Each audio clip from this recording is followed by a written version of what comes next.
नमस्कार। समाज ही सर्वोपरि में खास कार्यक्रम में आप सभी का स्वागत है। हम अक्सर आपको नए नए समाज सेवियों से नई नई समाज संस्था से आपको मिलाते रहते हैं, आपको रूबरू कराते रहे, जिसकी कड़ी के चलते आज हम मौजूद हैं एक ऐसी महिलाओं के साथ, एक ऐसी महिला मोर्चा के साथ जो 9 संस्थाओं ने मिलकर महिला कल्याण मंच बना है। जी हाँ, ये आप सभी इनकी जो फेस है उनसे रूबरू होंगे, आप सभी इन्हीं को जानते होंगे। जी हाँ, सबसे प्रथम मैडम नमस्कार। सर्वप्रथम मैडम आपका परिचय। मेरा नाम अमरजीत रंधावा है और मैं 42 ईयर्स हो गए हैं समाज सेवा में, और मैं नारी शक्ति उत्थान चला रही हूँ। और जितनी भी कोई भी दुखी औरत मेरे पास आती है तो सबसे पहले मैं, चाहे आधी रात को हो और मेरे दरवाजे पर आ गई, तो उसको मैंने उनकी सेवा ज़रूर देनी है। जी बिल्कुल जी, ये इस उम्र में महिलाएं देखा जाता है आराम करती हैं, तीर्थ यात्रा करती हैं, पर उस उम्र में आप महिलाओं के लिए, महिलाओं को आगे करने के लिए उनकी सहायता कर रही हैं, उनकी मदद कर रही हैं। जैसा आपने बताया कि आप रात को भी अगर आपको कोई बुलाए तो आप रात को भी उठकर उनकी मदद करती हो। तो आप अपनी संस्था का नाम हमें बताइए। नारी शक्ति उत्थान। नारी शक्ति उत्थान। जैसे कि आपने देखा, आप इन सभी जो चेहरे हैं, इन सभी को समाज कल्याण में महिलाओं को आगे करने के लिए आप सभी इनसे पहले से रूबरू होंगे, फिर भी एक बार हम फिर से इनका परिचय जान लेते हैं। नमस्कार मैडम। नमस्ते मैम, आपका परिचय और आपकी संस्था का नाम। गजना काली रमन, और मैं सेवा भाव चैरिटेबल ट्रस्ट मेरी संस्था का नाम। धन्यवाद मैम। मैम आपका नाम। मेरा नाम सुषमा यादव है और मैं बदलाव हमारी कोशिश नाम की ट्रस्ट चलाती हूँ। जी धन्यवाद मैम। मैम नमस्कार, आपका नाम मैम। मेरा नाम चौधरी सोनू अलावत है और मैं समाज सहयोग समिति नाम की ट्रस्ट चलाती हूँ। धन्यवाद मैम। नमस्कार मैडम। मेरा नाम पूनम भाटिया है और मेरी अपना संस्था है श्री अशोक सेवा ट्रस्ट। धन्यवाद। नमस्कार मैम, आपका परिचय। नमस्कार, मैं हरमीत कौर, मेरे हर तीर्थ फाउंडेशन की अभी ट्रस्ट जो मैंने ज्वाइन किया वो है।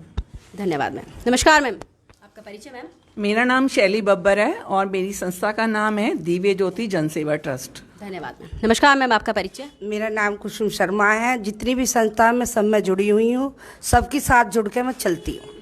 जैसे कि आपने सभी 9 संस्थाओं ने मिलकर एक संस्था बनाई है महिला कल्याण मंच, तो इसका क्या उद्देश्य है? सर्वप्रथम आप मैम, मैं आपसे जानना चाहूँगी पूनम जी कि क्या इसके उद्देश्य है, क्यों आपने इस 9 संस्थाओं ने मिलकर एक संस्था बनाई है महिला कल्याण मंच? सबसे प्रथम आप इसके बारे में बताइए। हम लोगों ने पर लेके आए हैं। हम लोगों का उद्देश्य है नारी के लिए काम करना। हम लोग अलग अलग थे, अलग अलग को हमने एक मंच पे लेके आए हैं ताकि हम लोग जितनी ज़्यादा से ज़्यादा महिलाएं हों, उन महिलाओं के कल्याण के लिए काम कर पाएँ। उन लोगों को जितनी भी परेशानियां हैं, जितनी महिलाओं को, हम उसके साथ साथ उनको शिक्षित करेंगे, उनको पढ़ाएंगे, लिखाएंगे, उनको शिक्षित भी करेंगे। उनके क्या अधिकार हैं, उनको क्या चीज़ की, मतलब आजकल लेडीज़ को किसी चीज़ की कोई नॉलेज नहीं है, कोई अनपढ़ है, किसी को कुछ भी नहीं पता है। हम उनको शिक्षित करके और उनके जो कल्याण के लिए जितने भी कार्य होंगे, हम 9 महिलाएं मिलके, जो 9 मंच हम लोग एक हुए हैं, हम उनके लिए काम करेंगे और उनको आगे लाएंगे। जी धन्यवाद। महिला, आप एक महिला है और महिलाओं को आगे लाने के लिए आपने ये संस्था जो चलाई है, और आज मैं इस विषय पे आप पूछूंगी। आज भारतवर्ष में बेटी बचाओ बेटी पढ़ाओ का नारा बहुत चलाया जाता है, वहीं समाज में बेटियों को शिक्षा से, नौकरी से वंचित भी रखा जाता है। इसके ऐसा क्यों? इसके पीछे कौन है? इसके पीछे क्या सोच है? इसके पीछे क्या कारण है मैडम? हमारा समाज ही है जो बच्चियों को आगे बढ़ने नहीं देता है। तो इसी कारण से हम लोगों ने एक ये मंच ऐसा बनाया है कि जिसके हम लोग लेडीज, मतलब महिलाओं को आगे लाएंगे, उनको शिक्षित करेंगे, उनको रोजगार दिलाएंगे, और उसी क्षेत्र में हम लोग काम करेंगे। और ये 9 महिलाओं का मंच बना है, ये सब मिलकर इसी पर काम करेंगे। जी धन्यवाद। सरकार द्वारा देखा जाता है कि महिलाओं की नई नई योजनाएं लाई जाती हैं, महिलाओं को आत्मनिर्भर करने के लिए तरह तरह की योजनाएं लाई जाती हैं कि महिला आगे बढ़े, अपने आत्मनिर्भर बने। फिर भी महिलाएं इस चीज़ से वंचित हैं, अपने आप को सुरक्षित नहीं समझती हैं। मैम, इस चीज़ पर आपका क्या कहना है? मैम देखिए, सुरक्षित रहने का अगर मैं मेन बात करूं कि अगर हम सुरक्षित हैं तो उसके लिए हमें खुद ही प्रयास करने पड़ेंगे, क्योंकि हम दूसरों से नहीं कह सकते कि हम आपके सानिध्य में हम सुरक्षित हैं। नहीं, जब तक हम खुद महसूस नहीं करेंगे कि हम सुरक्षित हैं तो शायद ही हम सुरक्षित हैं, वरना कोई और प्रोटेक्शन हमें सुरक्षित नहीं कर सकती। मेरा खुद का मानना ये है कि आत्मनिर्भर बनो, सुरक्षित, अपनी सुरक्षा खुद करो तो ज़्यादा बेटर है। जी बिल्कुल। महिलाओं के लिए देखा गया है कि योजनाएं भी लाई जाती हैं, उन्हें आगे भी रखा जाता है, फिर भी महिलाएं इतनी पीछे हैं, अपनी खुल के सामने अपनी समस्या को नहीं रखती। इस चीज़ में आपका क्या कहना है? सबसे पहली बात तो ये है कि जितनी भी योजना चलाई जाती है वो महिलाओं तक नहीं पहुंचती हैं। कोई ऐसा प्रयास नहीं है कि वो महिलाएं तक पहुंचाई जाए। अगर वो महिलाएं तक पहुंचाई जाए तो फिर ये सारी प्रॉब्लम ही क्रिएट नहीं होंगी। और सबसे बड़ा ये है कि शिक्षा सबसे बड़ी चीज़ है। अगर महिलाएं शिक्षित होंगी तो ये सारी प्रॉब्लम ही नहीं आएंगी। ये योजना तो पहुंचती ही नहीं है। सरकार इतनी योजनाएं लाती है, कौन सी योजनाएं जो महिलाओं तक पहुंची है? मुझे नहीं लगता कि योजनाएं महिलाओं तक पहुंचती हैं। जब 100 में से मेरे हिसाब से 10% भी महिलाओं तक नहीं पहुंचे, अगर योजनाएं पहुंचे तो प्रॉब्लम ही क्रिएट नहीं होंगी। जी बिल्कुल। अभी कल देखा गया था कि निकिता को सरेआम गोली मार दी गई। अभी तक काफी जगह धरने हो रहे हैं, चाहे वो युवाओं हो चाहे वो छात्र हो, हर किसी की यही मांग है कि उन अपराधियों को सजा दी जाए, उन्हें एनकाउंटर दिया जाए। फिर भी वो उनके साथ अभी ऐसा कुछ एक्शन नहीं लिया गया। महिलाओं पर इतना अत्याचार हो रहे हैं, कहीं ना कहीं बेटी अपनी जान गंवा रही है। इसके लिए कौन दोषी है? इस हालात में महिला क्या करे? मैं सबसे पहले यही कहूँगी कि सबसे पहले शुरुआत हमको अपने घर से ही करनी पड़ेगी। जब हम अपने घर में माहौल इस तरीक़ा से बनाएं, उनको दिखाएं कि बेटी बेटे में कोई फ़र्क नहीं है, बेटी और बेटा बराबर है। अभी हमारी थोड़ी रूढ़वादी थोड़ी सी सोच इस तरीक़ा की है कि भाई बच्चियों को थोड़ा डिमोलाइज किया जाता है, बच्चियों को अलग रखा जाता है कि आप वहाँ को रात को जाओगे तो ऐसा होगा। जब हम उन बच्चों को पूरी तरीक़ा से फ्रीडम देंगे, जब हम बच्ची को बताएंगे, अपनी बेटियों को बताएंगे कि आप किसी से कम नहीं हो और बेटा बेटी में कोई अंतर नहीं है, तब तक हमारी बेटी सुरक्षित है ही नहीं। और ये हमारी सोच हमको खुद बदलनी पड़ेगी, अपने घर से बदलनी पड़ेगी। धन्यवाद। बेटियों पे महिलाओं पे मैडम देखा जा रहा है अत्याचार होते हैं, बेटियां अपनी जान गंवा रही हैं, तो इस चीज़ के लिए कौन दोषी है? इसके लिए सबसे पहले तो जब हम अपनी लड़कियों को शिक्षा देते हैं तो हमें चाहिए कि लड़कों को भी शिक्षा दी जाए, कि उन्हें भी सही रास्ते पर लाया जाए ताकि वो ये ऐसा कर्म ना करें। अभी हाल ही में आप देखा गया था कि जो निकिता है उसके वहाँ पर भी आप गए हुए थे, तो आपने उन्हें आश्वासन दिया। अभी तो काफ़ी मंत्री काफ़ी समाज सेवी उनके घर पर आने जाना लगे हुए हैं, उन्हें आश्वासन दे रहे हैं, तो आपने किस तरह का उन्हें आश्वासन दिया? मैम हमने ये आश्वासन दिया है कि हम आपके साथ हैं और हम निकिता को न्याय दिलवाएंगे। आपके अनुसार उन दोषियों को क्या सज़ा मिलनी चाहिए? मैम हमारे अनुसार दोषियों को फांसी की सज़ा मिलनी चाहिए। जी बहुत धन्यवाद। हाल ही में छात्रा को सरेआम गोली मार दी गई, सरेआम उनकी हत्या कर दी। उनको न्याय दिलाने के लिए लगातार आवाज उठ रही है। यह कहा जा रहा है कि दरिंदों को फांसी दी जाए, उनका एनकाउंटर किया जाए। ये बात हम सभी के जहन में बनी हुई है कि ऐसे लगातार सरकार भी बेटियों की सुरक्षा को लेकर लगातार निशाने पर बनी रहती है, चाहे वो बीजेपी सरकार हो चाहे वो कांग्रेस सरकार हो। बेटी की सुरक्षा को लेकर हमेशा सवाल खड़े जाते हैं। तो इस चीज़ में आपका क्या कहना है कि इस चीज़ के लिए कौन जिम्मेदार है? इसमें जिम्मेदार तो है ही ज़्यादा नेता लोग हैं, यही ज़्यादा करते हैं। लेकिन जो इन बच्चियों को हक नहीं मिल रहा है, जो ये भाई मार देते हैं गोली, अभी 4 साल की बच्ची करनाल में मारी है, तो उस पर भी कोई वो नहीं हुआ, ना कोई उस पर फांसी, ना कोई उन पर अभी सज़ा भी नहीं हुई है उनको। तो मैं तो ये कहती हूँ इन लोगों को फांसी से फांसी जल्दी से जल्दी होनी चाहिए। जी हाँ, बहुत धन्यवाद। इतना बड़ा अपराध हुआ, इतना बड़ा जो हादसा हुआ उस बेटी के साथ, पूरा देश के छात्र छात्रा न्याय दिलाने के लिए उन्हें लगे हुए हैं। ऐसा क्या उन्हें सज़ा मिलनी चाहिए कि कोई अपराधी अगर ऐसा अपराध करे तो उसके बारे में 100 बार सोचे? मैम इस चीज़ में आपकी क्या राय है? उन्हें तो उसी टाइम ही उनका एनकाउंटर कर देना चाहिए, गोली मार देनी चाहिए, ताकि लोगों को सबक मिले और ऐसे अपराधी, ऐसे दरिंदे डरने लग जाएं। ऐसा हमारा समाज भी कुछ इस मामले में जागरूक नहीं है। वहाँ पर सड़क के ऊपर उसकी हत्या की गई, दिन दहाड़े लोग आ जा रहे थे, लेकिन किसी ने भी उसको बचाया नहीं। लोगों को भी जागरूक होना चाहिए, लोगों को भी मदद के लिए आगे आना चाहिए। जी बहुत बहुत धन्यवाद। जैसे मैम ने कहा कि देख के जा रहे थे, ये अक्सर आपने देखा हो तो होगा कि सीसीटीवी कैमरे में फुटेज में उसकी जो वीडियो है वो मिल जाती है। सरेआम हर कोई बचता फिरता है, हर कोई अनदेखा करता फिरता है, हर कोई ये सोचता है ये घटना जब तक हमारे पर नहीं आ जाती, जब तक हम चुप्पी साधे बैठे रहते हैं। तो मैम हर किसी को जागरूक होना बहुत ज़रूरी है। इस चीज़ में आप क्या कहना चाहेंगे? हर कोई मुँह फेर कर चला जाता है। बिल्कुल, लोग मैं देखती हूँ कि जिस दिन उस लड़की को गोली लगी है वो पकड़े भी गए हैं, उसके बावजूद भी फिर डबुआ कॉलोनी में फिर से एक रेप हुआ है। वो 5 साल की लड़की थी। तो जब लोगों के दिलों में डर ही नहीं है तो उनको इस चीज़ का डर नहीं है, वो तो अपना काम करते जा रहे हैं। तो जब तक इनको सज़ा नहीं मिलेगी, ये जो लड़के पकड़े गए हैं इनको जल्दी से जल्दी फांसी की सज़ा सुनानी चाहिए। इनको दे के दूसरों की रूह कांपेगी, आगे से ये काम ना हो। क्योंकि मैंने जो देखा कि अगले दिन फिर से 5 साल की लड़की के साथ रेप हुआ, अभी तक इन लोगों के मनों में बिल्कुल डर नहीं है। जी बहुत धन्यवाद।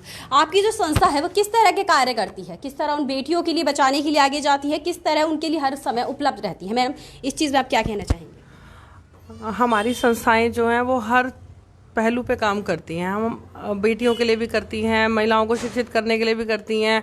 हमारे पास कोई भी हमारे पास आता है तो हम उसकी हर तरह से हेल्प करते हैं।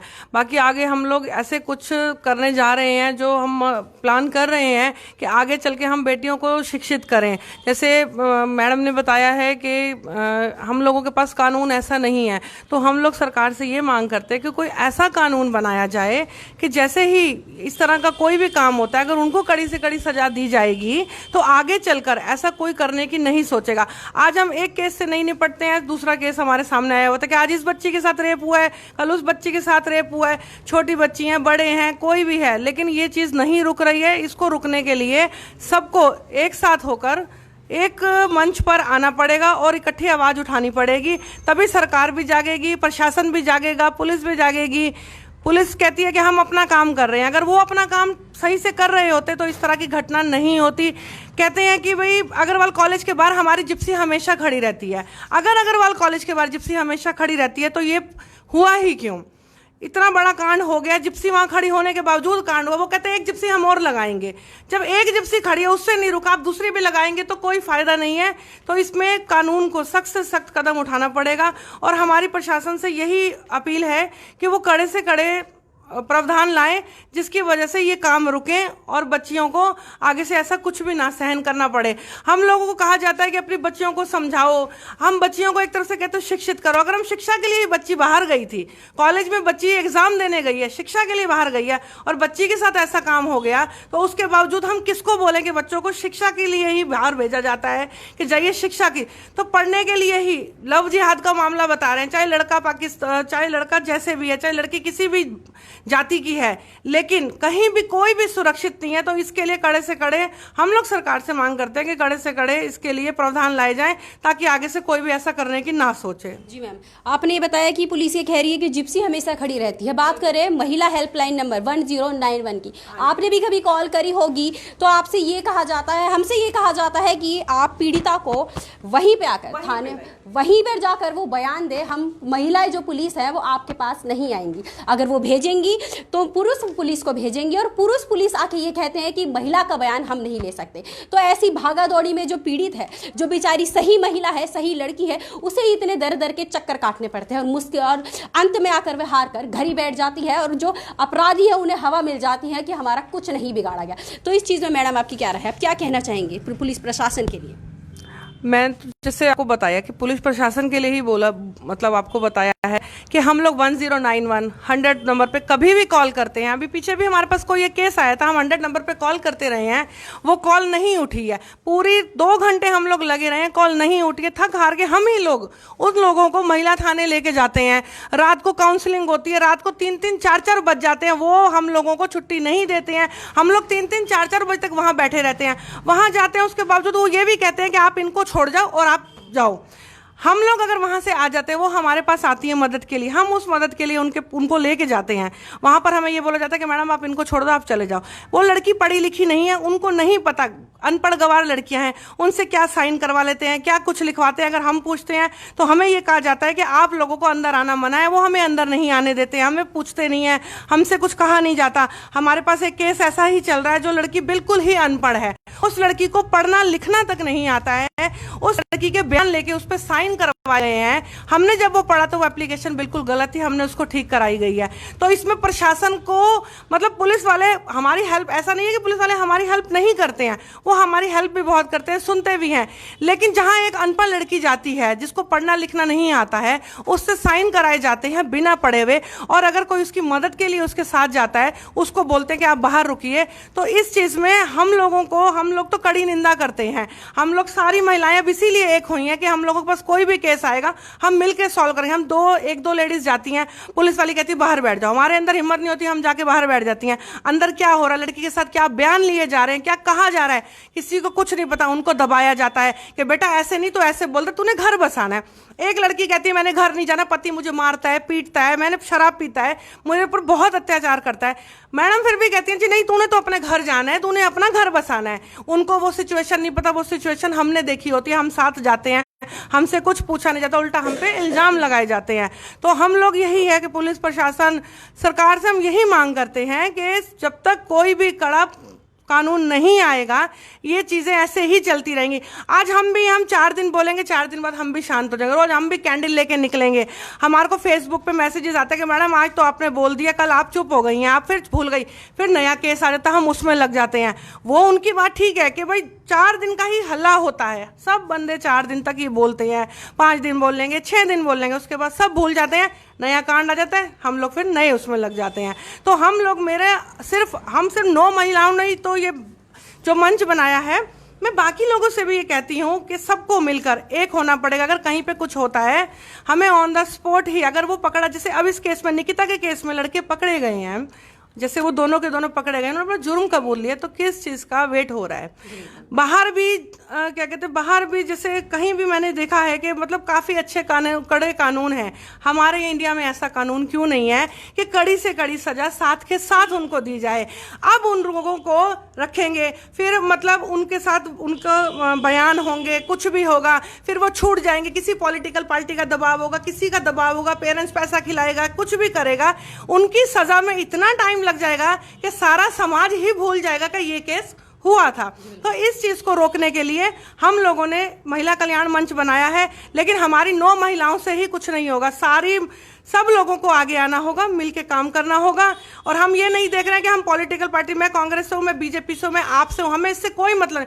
हम सबसे पहले एक समाज में रहते हैं और एक हम सामाजिक कार्यकर्ता हैं। हम लोग ना दिन देखते हैं ना रात देखते हैं, हमने सिर्फ यही देखना है कि हमने उस बच्ची को, हमारे पास कोई भी आता है, हमने उसको न्याय दिलवाना है, हम सिर्फ उसके लिए काम कर रहे हैं। तो आप सब भी मिलकर एक होइए, एक होने से ही काम होगा। सिर्फ मैं और मैं में काम नहीं होगा, कोई अपने तरह से सोचता है, कोई किस तरह से सोचता है, तो सब एक होकर काम करेंगे तो जल्दी से जल्दी कानून बनाया जाएगा, पुलिस प्रशासन पर दबाव पड़ेगा। धन्यवाद।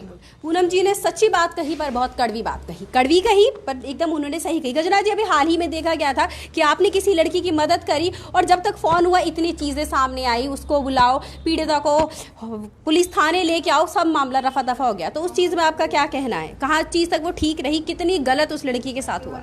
उस लड़की के साथ 100% गलत हुआ, क्योंकि हमारे समाज में एक तरफ तो हम कहते हैं लड़की को पढ़ाओ और लड़की को बचाओ, मगर जिस तरीका से उस केस में, जो केस आप जिस केस की बात कर रही हो उस केस में हुआ, उस तरीका से एक लड़की को जो हम पढ़ा रहे हैं, अब वो एजुकेशन पे ध्यान दे या उस कार्य पे ध्यान दे जो उसके साथ हुआ, उस घटना पे साथ ध्यान दे। जब बच्चा डिमोलाइज हो जाएगा, कुछ कर ही नहीं पाएगा, कुछ सोच ही नहीं पाएगा, उसके दिमाग में तो ये टेंशन होगी कि मुझको आपको थाने जाना है, आपको मुझको कोर्ट जाना है। अगर हमारा कानून में, जिस तरीका से अभी पूनम जी ने कहा, जब तक हमारे कानून में कुछ बदलाव नहीं होगा, क्योंकि हमारा कानून में ही सबसे ज़्यादा कमियां हैं ऑन द स्पॉट, जब तक इनको सजा नहीं मिलेगी। अगर उस टाइम ही उस बच्ची के हेल्प के लिए 2 लेडीज पुलिस आ जाती तो शायद उस लड़की का मनोबल बढ़ जाता, और उसका मनोबल बढ़ जाता तो फिर आगे से 4 बंदों को और सीख मिलती कि भाई इस तरीका से हमारे पुलिस प्रशासन इस तरीका से एक्शन ले रहा है। अब आप ये अग्रवाल कॉलेज की बात करें, अग्रवाल कॉलेज पे भी इसी तरीका के उनके खुद के प्रिंसिपल कह रहे हैं कि हम इसमें घटना में हमारा कोई भी रोल नहीं है और ना हम इसके जिम्मेवार हैं। अगर कॉलेज में कोई भी प्रशासन, कोई भी घटना होती है तो इसके हमारी कोई जिम्मेवारी नहीं है। कॉलेज प्रशासन को ये जिम्मेवारी लेनी पड़ेगी कि अगर आपके कॉलेज में ये घटना होती है तो उसकी जिम्मेदारी आपको लेनी पड़ेगी। अगर एक बच्चे की फीस 2 दिन लेट हो जाती है तो आप जुर्माना लगा जाते हो, उसका लिखत में है, मगर आप ये लिखत में नहीं दे सकते हो।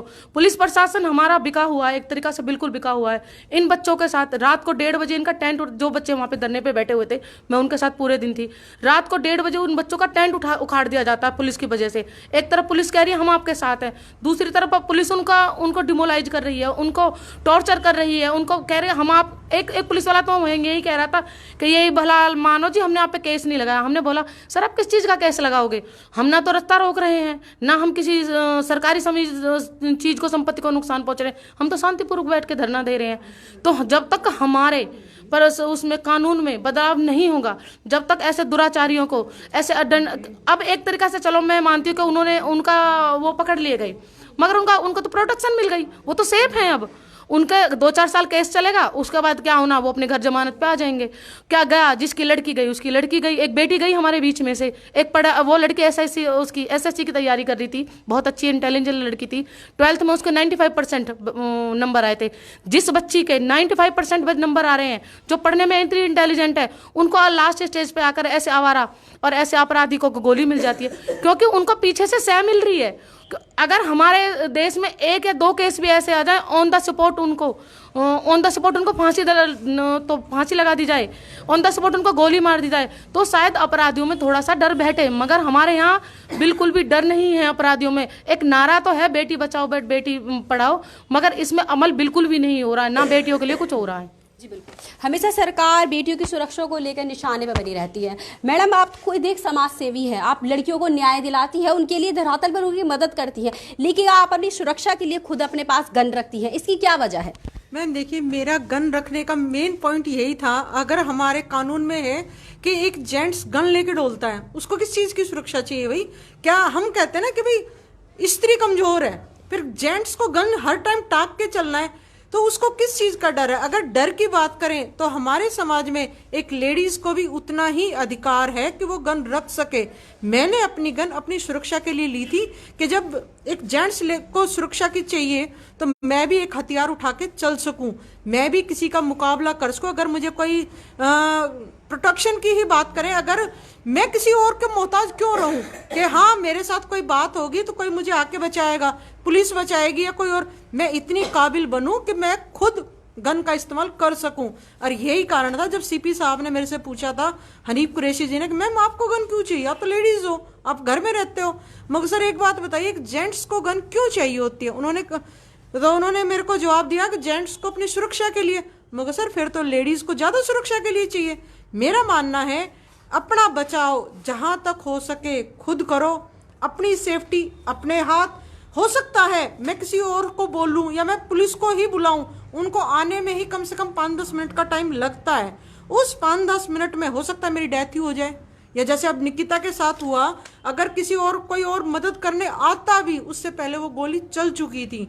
इसी तरह मेरी कोशिश यही है कि भाई मैं अपनी सुरक्षा खुद करूं, मैं किसी की मोहताज नहीं हूँ। जी बिल्कुल, नारी को एक पूजनीय होती है, जो भारतीय संस्कृति में भी भारतीय को सबसे पूजनीय माना गया है, फिर भी उसे कुचला जाता है, उनकी मृत्यु की जाती है, उनको ऐसे घिनौना अपराध उनके साथ किए जाते हैं। मैडम, आप तो हमेशा देखा जाता है महिलाओं के साथ खड़ी रहती हैं, तो इस चीज़ पर आपकी क्या राय है? क्या किसी महिलाओं की सुरक्षा इस तरह अत्याचार करना, अनदेखा करना सही है? नहीं, ऐसा तो महिलाओं के साथ कभी भी नहीं होना चाहिए। और मेरे हिसाब से तो महिलाओं को खुद ही एक कोशिश करनी चाहिए और ट्रेनिंग लेनी चाहिए अपने आप को बचाने के लिए।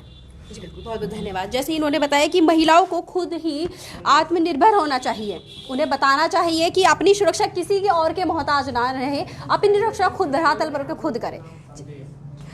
ओके, अपनी सुरक्षा खुद करे, जिसके चलते मैम आप सभी से मैं करना चाहूंगी, ऐसा क्या उन्हें सजा मिलनी चाहिए कि वो ये अपराध करने से पहले 100 बार सोचे? तो आप सभी के बताइए। क्वेश्चंस का आंसर मैम देंगी। एक्चुअली लड़कियों की जो सुरक्षा के लिए अब हम लोग आगे क्या करने जा रहे हैं वो मैम बताएंगे, हम लोग उसके ऊपर ही काम कर रहे हैं। तो शैली जी इसके बारे में आपको बताएंगी बेटर। आगे की क्या रणनीति रहेगी महिला कल्याण मंच की तरफ से, उस पर शैली जी हमें बताएंगी।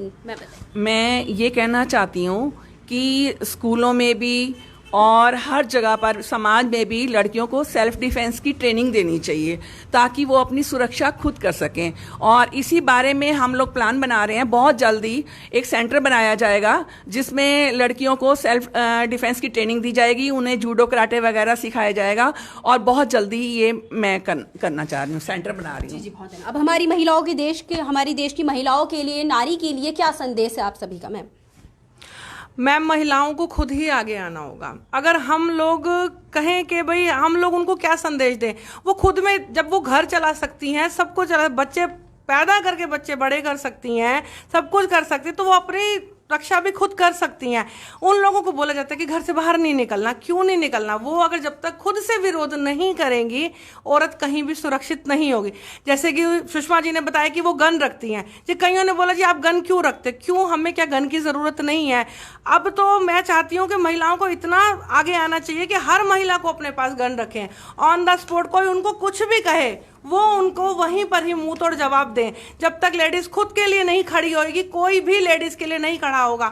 हम लोग कितना भी कह लें कि हम लेडीज के साथ खड़े हैं, जब तक लेडीज अपनी रक्षा खुद नहीं करेगी उसका कोई कुछ नहीं कर सकता। मेरी सारी महिलाओं को यही विनती है कि अपनी जो भी जिस महिला के साथ कोई भी घटना होती है उसी टाइम आवाज़ उठाएं, उसी टाइम उस चीज़ के लिए आवाज़ उठाएं। अगर वो आवाज़ नहीं उठाती हैं, आवाज़ नहीं उठाने के बाद, जैसे निकिता कांड में था 2018 में इस चीज़ की रिपोर्ट की गई थी। पॉलिटिकल दबाव की वजह से सारा कुछ खत्म हो गया।